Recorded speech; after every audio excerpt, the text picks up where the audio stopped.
Hello everyone, please আমার গলার ভয়েসটাকে সবাই ইগনোর করো, কারণ আমার গলার অবস্থা খুব খারাপ, প্রচণ্ড ঠান্ডা লেগেছে। তো চলো আগের দিনের শ্যুটের ভিডিও তোমাদের সাথে শেয়ার করছি। আগের দিন আমার শ্যুট ছিল অন্ডালে, পৌলমী সূত্রধরদির কাছে। পৌলমীস মেকআপ অ্যান্ড স্টুডিও, এরা সবাই হচ্ছে দিদির স্টুডেন্ট। আমাকে বসিয়ে দেওয়া হয়েছিল মেকআপে, আর দিদি আমার ওপর করছিল একটা ইয়ারব্রাশ মেকআপ। আমি ক্লাস ডেমোর মডেল ছিলাম।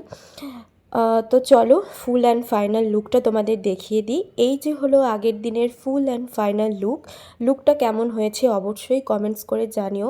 পৌলমীদির কাজের কথা নিয়ে তো কোনো কথাই হবে না, কারণ সবাই তোমরা জানো পৌলমীদির কাজ খুব সুন্দর। আমার খুব ভালো লেগেছে লুকটা, একটা অন্য রকম একটা লেহেঙ্গার লুকটা কেমন হয়েছে অবশ্যই কমেন্টস করে সবাই জানিও। আর পুরো এই ড্রেস জুয়েলারি কালেকশনটা কিন্তু পৌলমীদির, এটা নতুন ড্রেস জুয়েলারির কালেকশন।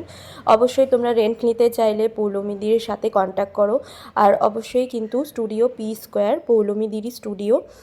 তো চলো আগের দিনের full and final look comment করে অবশ্যই জানিও, কারণ আমি জানি আমি কথা বলতে আমার খুবই কষ্ট হচ্ছে, কারণ প্রচণ্ড গলার অবস্থা খারাপ। আর আমি কি বলছি আমি নিজেই জানি না, কারণ আমি কোনো স্ক্রিপ্ট লিখে ভিডিও করি না।